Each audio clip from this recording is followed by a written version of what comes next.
You're watching This Week in Fish and Wildlife.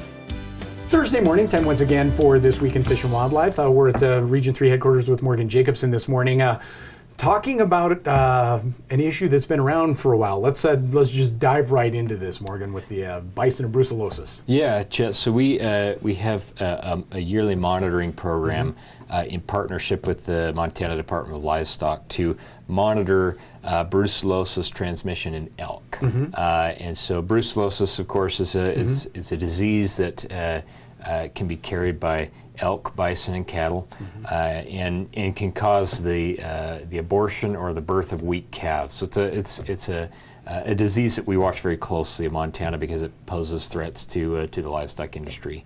But it also is carried in wildlife, and so we partner each year with the Department of Livestock to sample elk in various parts of southwest Montana to monitor brucellosis prevalence and distribution.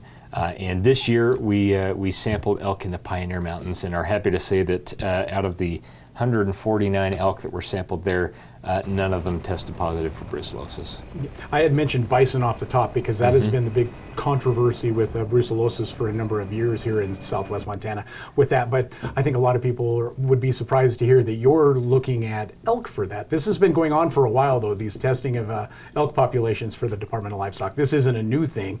Right. It's maybe a quieter thing than some of the other issues dealing with brucellosis. Yeah, it is something that takes place each year. Like you said, you know, with bison, there's some different management practices in place to prevent the spread of brucellosis. But with elk, a lot of it is monitoring right now. The Department of Livestock has what's called a demographic monitoring area, where you know, cattle within that area are subject to additional testing requirements because of the presence of brucellosis among wildlife in this area. So this year we sampled in the Pioneer Mountains, kind of northwest of Dillon, and sampled, like I said, close to 150 elk there.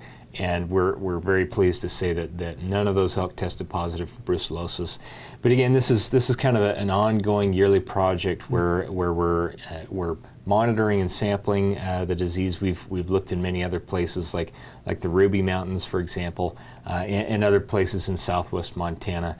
And really what this monitoring does is it helps inform management. It helps us, you know, oftentimes we're deploying GPS collars on these elk so that we can get a better sense of where these elk are going, what their migrations look like, how they may you know, overlap with areas that have cattle in them, so that we can you know, better inform our management practices where that's concerned.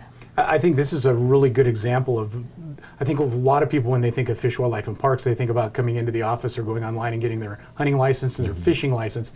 That's certainly a primary role of fish, wildlife, and parks, but it is not the only role by any stretch of the imagination.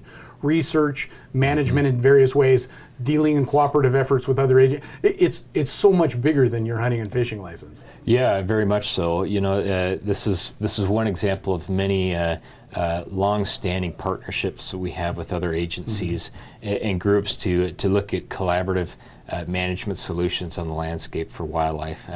You know, we recognize that, you know, wildlife move around. They're traversing many different you know, land ownerships, and there's management implications for that, and so you know, we try to work well with our partners to be able to come up with solutions that work for as many people as possible, and this is one example of where we try to do that. And just before we wrap this up, how long does it take to test 150 elk? I mean, it's not like you invite them into the office and they offer a blood sample. How do you go about testing 150 elk? It's quite a process, Chet. You know, we capture these elk from a helicopter, and then we take a blood sample from each of these elk. I believe this year we deployed 20 or 30 GPS collars on these elk. And then we take those blood samples back, we send them to the lab to get tested, and then usually those test results come back fairly quickly. But when you're out in the field and it's, you know, sub-zero temperatures and you're working in these conditions. It's quite a process, but we have a great team that works on this, and it goes pretty smoothly. Yeah, an animal by size that's not really eager to have you take its blood sample, I'm sure. It's a process for sure. That's perfect. Again, Morgan Jacobson joining us this morning.